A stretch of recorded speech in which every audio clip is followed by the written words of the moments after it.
Bienvenidos al cuarto vídeo de Hablando de Informática. En este vídeo lo que vamos a hacer es hablar de qué es la eficiencia y los conceptos fundamentales sobre esta. Bien, como siempre os comento, por favor, os agradecería muchísimo que deshabilitarais el AdBlock. Y una vez dicho esto, vamos a comenzar a ver qué es la eficiencia. Bueno, eficiencia. El tema de la eficiencia es algo que todo el mundo tenemos muy adentro, o por lo menos eso es lo que yo pienso. Cuando yo comencé a programar, la verdad es que estaba cansado de que muchísimos programas funcionasen de forma muy lenta, o siempre veía noticias sobre tecnologías y que los últimos PCs no la aprovechaban, etcétera, etcétera, etcétera. Vale, ¿qué pasa?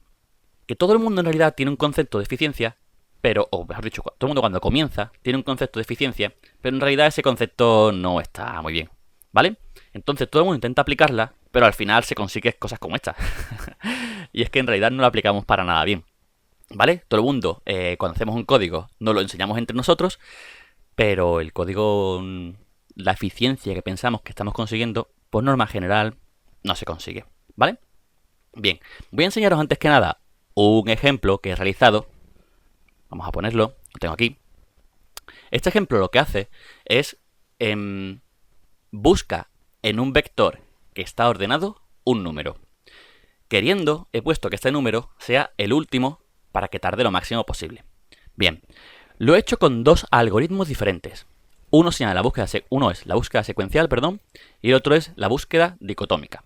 Vamos a ver cuántos van a tardar cada uno. Fijaros, le doy a ejecutarse y mirad.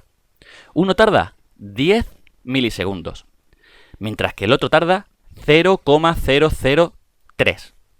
Bien, fijaros en lo siguiente. Ambos hacen exactamente el mismo trabajo. Pero uno lo hace, pues, en este caso la búsqueda dicotómica, unas 10.000 veces más rápido que el otro. 10.000 veces, me parece a mí que pone ahí. Es un número bastante alto. Muy, muy alto, diría yo. Bueno, entonces, esto es la eficiencia. Conseguir este tipo de cosas.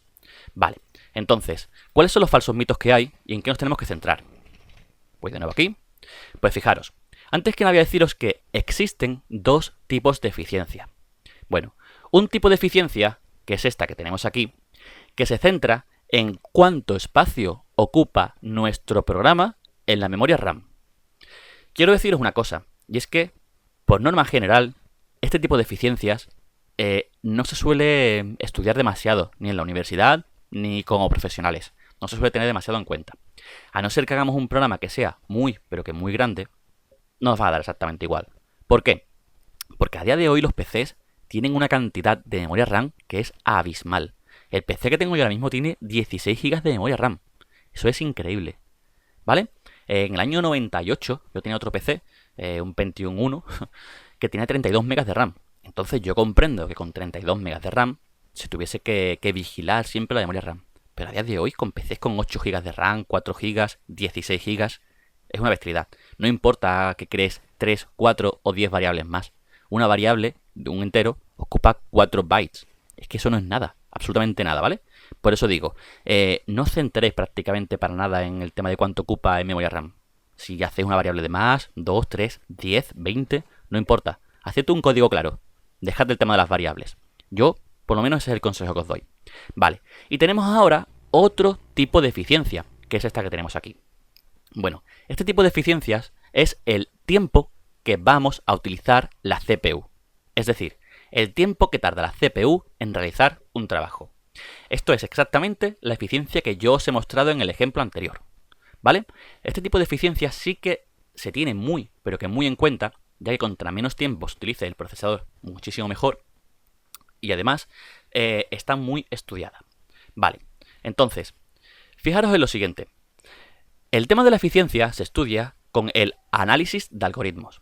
Esto es un tipo de ciencia que hay, una materia, la cual yo aquí solamente voy a dar 2 o 3 pinceladas, lo más básico que se puede explicar, porque como digo, en la universidad se estudia, se necesitan varios conceptos de matemáticas importantes y comprender que yo aquí no lo puedo explicar, ¿vale? Pero si estáis interesados en el tema de la eficiencia, es importante que le echéis un ojo a cualquier libro de análisis de algoritmos. Vale. Entonces, una vez dicho esto, tenéis aquí el código, un código en pantalla. Este código lo he realizado yo y es una búsqueda secuencial. Vale, muchísimas personas lo que hacen, como he explicado anteriormente, es que dicen, vaya, mi código es más eficiente porque he quitado una variable, porque esto lo hago de esta manera más pequeñita, etcétera. Bueno, pues en realidad ahí no tenemos que centrarnos. La eficiencia se centra en los bucles. Los bucles son el mayor hándicap que hay en la programación. Es lo que nos lastra en realidad. ¿Por qué? Fijaros en el código que tenemos aquí en pantalla. En realidad es un código bastante pequeñito, no tiene muchas secuencias. Vale. Se puede ejecutar todo relativamente rápido. ¿Qué ocurre? Que si n, es decir, el número de iteraciones que va a dar el bucle, que va a ser en función de n, si n tiene un valor de 100, pues bueno, se hace todo más o menos rápido. Pero si tiene un valor de 10 millones, como el que yo lo puse antes, ya empieza a tardar. Y si en vez de 10 millones tiene un valor de 100, 500, 1000 millones, etcétera, ya tarda mucho, mucho más. Y si en vez de un bucle como este tenemos un bucle anidado, es decir, este bucle y otro más dentro, entonces los tiempos empiezan a multiplicar. Son al cuadrado, etcétera, etcétera, etcétera. Quiero explicaros que los bucles siempre son nuestros enemigos. Vale, aparte de los bucles que estamos viendo aquí, existen muchos otros códigos, como por ejemplo los que tienen la función string, que dentro, aunque nosotros no los vemos, también tienen bucles. Por ejemplo, la función string tiene un método que se llama contain. Es decir, a ver si un string contiene un valor en concreto. Bueno, pues nosotros estamos utilizando solamente un bucle, un método. Pero ese método dentro tiene un bucle. ¿Qué quiero explicaros? Que tengamos muchísimo cuidado a la hora de utilizar un bucle. Y tratemos de hacer siempre los bucles lo más eficientes posibles. Vale. Entonces, la ciencia del análisis de algoritmos lo que va a hacer es decirnos del orden del tiempo que va a tardar en ejecutarse un algoritmo. Digo del orden, en verdad el tiempo no nos lo da. Entonces, ¿por qué no nos dice el tiempo exacto que va a tardar en ejecutarse, por ejemplo, el algoritmo anterior? Bien, es muy sencillo y lo vais a entender en un segundo de nada. Porque el tiempo exacto depende del hardware. Y nosotros en análisis de algoritmos no tenemos en cuenta el hardware. ¿Por qué? Porque hay muchísimas variables. Por ejemplo, en este PC que tengo yo, tengo un procesador que es un Core i7. Bueno, pues en mi Core i7, el algoritmo que he puesto antes, el código puesto antes, la búsqueda secuencial, ha tardado, me parece a mí que era 10 milisegundos en ejecutarse cuando n valía 10 millones. Bueno, pues esto mismo en un Pentium 4, en vez de 10 segundos, pues tranquilamente puede tardar 100 milisegundos, un segundo, no lo sé cuánto, pero muchísimo más, seguro. Vale, y ahora tened en cuenta que además de esto, si ponemos en vez de eso una Mega Drive, es decir, una consola muy pero que muy antigua, si en mi PC puede tardar 10 milisegundos, en una consola tan antigua puede tardar 5 segundos, 10, 20, una barbaridad. Estamos hablando de una consola de los años 90, ¿vale? La consola que tuve yo y por eso la he puesto, me gustaba mucho. Nosotros, por cierto, podemos programar para la Mega Drive MC, para que lo tengáis en cuenta. Bien, pues entonces, como decía, los bucles siempre son nuestros enemigos. En el análisis de algoritmos no nos van a dar el tiempo exacto que va a tardar. Nos van a decir el orden del tiempo que tardará. ¿Y qué significa esto del orden del tiempo? Bueno, pues tenemos que tener en cuenta la siguiente gráfica. En esta gráfica vemos diferentes órdenes. Para las personas que han estudiado algo de matemáticas, de gráficas, límites, etc., lo van a entender enseguida. Para los que no, voy a intentar explicarlo más o menos por encima para que lo entiendan mejor. Bien, fijaros, el concepto que tenemos que quedarnos muy claro es que contra una gráfica contra más a la derecha vaya, tendrá, aquí estamos viendo data input, es decir, tendrá más elementos. Es decir, que n, el número de elementos, por ejemplo, de un vector, va a ser mayor. Bien, y contra más arriba vaya, más tiempo va a tardar. Bien, vamos a entender ahora qué significan todas estas gráficas. Fijaros, la O significa orden. Y aquí tenemos un 1, es decir, orden 1. Estamos viendo en el orden 1 que es una recta. Y hemos dicho que contra más a la derecha, más elementos. Más para arriba, más tiempo. Esta recta lo que significa es que cuando un algoritmo es de orden 1, no importa si le metemos más o menos elementos. Siempre va a tardar exactamente lo mismo. ¿Bien? Esto es importante tener en cuenta. Vale. El orden 1, o orden constante, son los algoritmos que menos tiempo van a tardar. Siempre tenemos que intentar que nuestro algoritmo sea de orden 1. Y eso lo digo ya, que casi nunca va a ocurrir. Es una pena. Vale. Después de esto está el orden del logaritmo de n. El orden del logaritmo de n, que os digo desde ya que la búsqueda dicotómica, que era el algoritmo que hice al comienzo, era de este tipo, son los siguientes más eficientes que hay. Los siguientes que menos tardan. Tardan más que un orden constante, pero del resto de algoritmos están muy bien. Es decir, con respecto al resto están muy bien. Por encima, por ejemplo, que tardaría más, porque como he dicho, contra más arriba más tarda, estaría la raíz de n, por encima estaría el de orden n. Si os fijáis es lineal, ¿vale? Estamos viendo aquí, una recta completamente lineal. Significa que contra más elementos va a tardar siempre más contra más elementos tenga. Además, va a crecer de forma constante. Pero bueno, eso no hay que tenerlo en cuenta. Simplemente quiero que entendáis que contra más arriba, más tarda. Y contra más a la izquierda, también tarda más. ¿Vale? Entonces, por ejemplo, este orden que tenemos aquí, de n elevado a n, es el que más tardaría con diferencia. Para que os hagáis una idea. Si la búsqueda dicotómica que yo hice antes era de orden logaritmo de n y tardaba 0,03 milisegundos o algo por ahí, si fuese de n elevado a n, podría tardar días. Es increíble, días.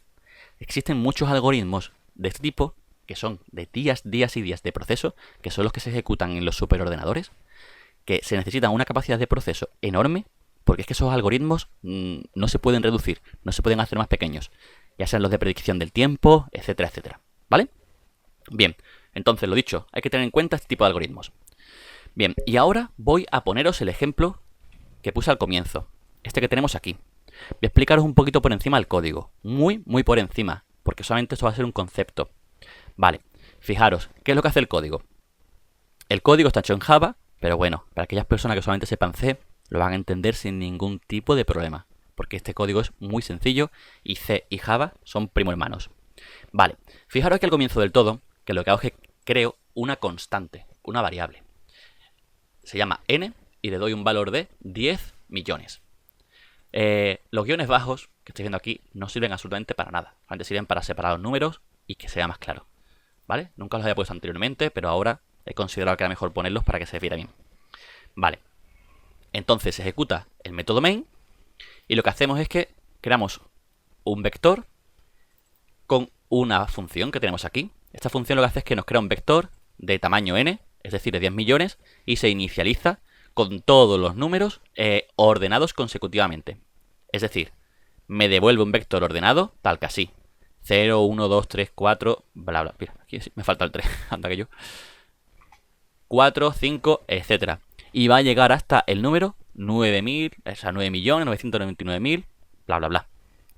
Bien. Y ahora, pongo esto en pequeñito para que no nos liemos. Ahora realizo la búsqueda secuencial. ¿En qué consiste la búsqueda secuencial? Bueno, pues es una búsqueda muy sencilla. Todo el mundo la hemos realizado en muchas ocasiones, que es comparar los elementos uno a uno de un vector, en plan, primer elemento, ¿eres un número en concreto? ¿Eres el 10? No. ¿Tú eres el 10? No. Siguiente, ¿eres el 10? No. Y así va comparando uno a uno. Vale, ¿cuál es el número que estamos buscando? Pues el número que estamos buscando, yo lo he pasado aquí, en este parámetro, que se meterá aquí en buscar, y es el último elemento del vector. ¿Por qué? Porque si va a preguntar por todos los elementos, yo quiero que sea el último para que tarde más. Básicamente es por eso. Bien, entonces, una vez dicho eso, pues empezamos a poner toda la lógica, mido el tiempo con este pequeño código que tengo aquí, y empieza el bucle. Vale, hemos dicho que el bucle se va a ejecutar n veces, por tanto se va a ejecutar 10 millones de veces, un número muy grande. Llegará un momento en el que llegará el último elemento, y como hemos dicho que realmente el último elemento es el que queremos buscar, pues dirá que lo ha encontrado, dará una posición, y se imprimirá por pantalla el tiempo que ha tardado y la posición del elemento. Si le doy a ejecutarse, me pide guardar, sí, pues nada, veremos que es el último elemento, como dije al comienzo, y el tiempo que ha tardado. Vale. Una vez que ha terminado, se ejecuta la búsqueda dicotómica. ¿En qué consiste la búsqueda dicotómica? Bueno, pues este algoritmo yo no lo voy a explicar, porque es algo más complejo de explicar, no es tan sencillo como el anterior, y a ver, me llevaría un vídeo entero prácticamente explicarlo. Así que meterse en la Wikipedia. Miradlo. Búsqueda dicotómica. Vais a ver que es un algoritmo que es relativamente sencillo, una vez que se ha entendido, y que es súper inteligente. El hombre que lo inventó, ese hombre de verdad, muy bueno, ¿eh? El algoritmo es genial. A mí personalmente nunca se me habría ocurrido. Vale, pues una vez que se ejecuta todo, quiero explicaros lo siguiente. Y es que el algoritmo de la búsqueda secuencial es de orden n. Está aquí. ¿Qué significa esto? Pues que si n fuese 1024, el bucle, este que tenemos aquí, se ejecutaría 1024 veces. Es decir, 1024 iteraciones. Por tanto, si aquí seguimos aumentando el número, por ejemplo, a 10.240, aquí esto se ejecutaría igual, porque el orden n es un orden lineal. Vale. Y ahora la búsqueda dicotómica. La búsqueda dicotómica es un algoritmo de orden logaritmo en base 2 de n. ¿Qué significa esto? Significa que si n es igual a 1024, las iteraciones que da el bucle son 10. Fijaros en la diferencia tan grande que hay. 1024 contra 10. Pero es que esto sigue siendo mejor. Porque si en vez de 1024 da 2048, aquí se dará 11 iteraciones. Y así va aumentando. Si aquí ponemos el doble, aquí solamente aumenta en un número. Es increíble. Este tipo de algoritmo es el mejor que hay para realizar búsquedas que el vector, siempre y cuando, eso es la condición, siempre y cuando el vector esté ordenado. Vale, por esa razón, contra mayor sea el número de n, mayor diferencia habrá entre estos dos números. Fijaros, aquí tenemos 13 milisegundos y aquí 0,003. Vamos a aumentar, en vez de 10 millones, a 100 millones. Bien, ejecuto y vamos a ver. Tarda 40 milisegundos. Antes eran 10 o 11, algo por el estilo. Ahora son 40, 4 veces más. Y aquí nos hemos quedado en 0,005. Antes era 003, ahora 005. Ni siquiera se ha doblado, ni siquiera es el doble. O sea, fijaros la cantidad de tiempo, de distancia que hay. Si seguimos aumentando, por ejemplo, 500 millones. A ver si puedo hacerlo. Tarda un poquito. Vale. Está tardado 200 milisegundos. Y ahora está tardado 0,003. Es decir, ha tardado como la primera vez prácticamente. No hay casi diferencia. Por eso quiero explicaros. Invertir vuestro tiempo en conseguir un buen algoritmo es esencial. El algoritmo de la búsqueda secuencial es malísimo. Muy, muy malo. No lo utilicéis prácticamente nunca, a no ser que vuestro código sea muy, muy pequeño. Si tenéis que buscar en un vector más o menos grande, utilizad siempre la búsqueda dicotómica. Vale. Muchísimas personas del nivel de programación o grandes empresas, etcétera, dedican mucho dinero, sobre todo dinero, a conseguir grandes hardware muy muy potentes, superordenadores.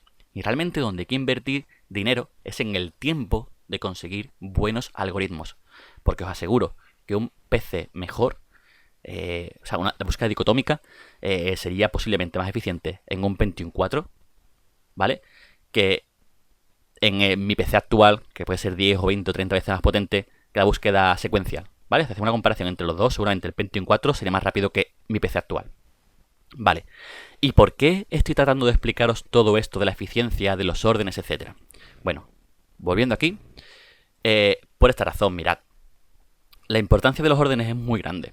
Cuando nosotros estamos programando en un lenguaje de programación, muchísimas veces vamos a vernos implementaciones, que no sé cómo explicarlo bien, vamos a verlo, diferentes formas de crear un concepto. Bien, esta lista que tenemos aquí es las diferentes formas de implementar el concepto de map y su rendimiento. Un map, aún no he explicado qué es, pero es algo parecido a un vector. Simplemente quedaros con esa idea.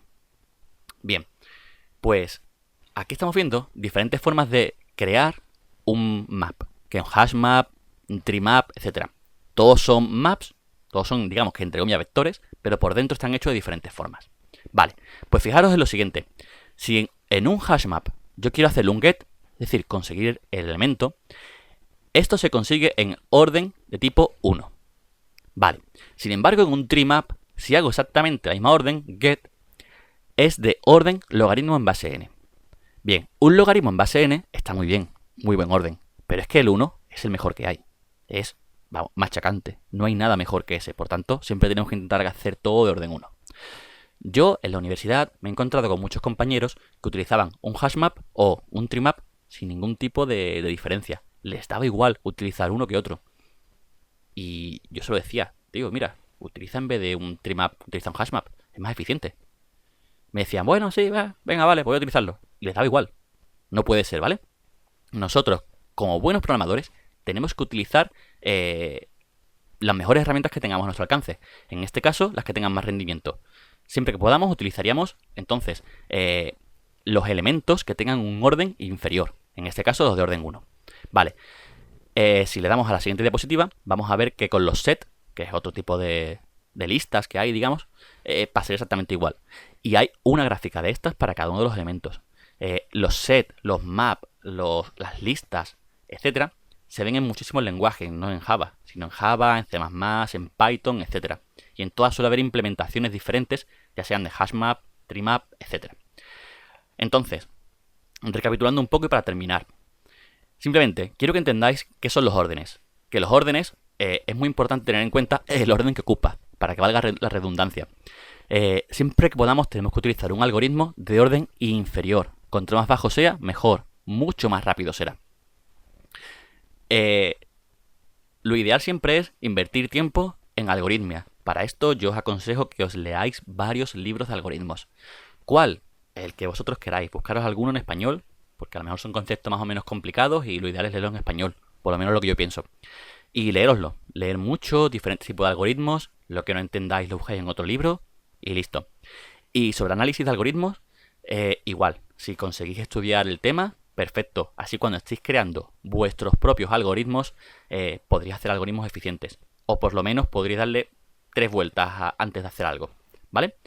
Sobre las matemáticas hay que tener en cuenta en análisis de algoritmos. Como decía antes, es importante conocer el concepto de límites y saber resolver sumatorios. A partir de ahí, creo que no habrá ningún tipo de problema con las matemáticas. Venga, pues nada. Vamos a dejar entonces aquí este vídeo. Espero que os haya gustado. Sobre todo que hayáis entendido los diferentes conceptos. Que a partir de ahora, cuando digáis que vuestro programa es más eficiente que otro, no sea porque le habéis quitado una o dos variables, que como digo, a todo el mundo nos ha pasado al principio, a mí el primero, y nada, ¿vale? Así que ya sabéis, si os ha gustado este vídeo, por favor, pinchad en me gusta, os podéis suscribir al canal, y si tenéis cualquier tipo de duda, me lo dejáis en un comentario, ¿vale? Venga, pues nada, un saludo, hasta luego.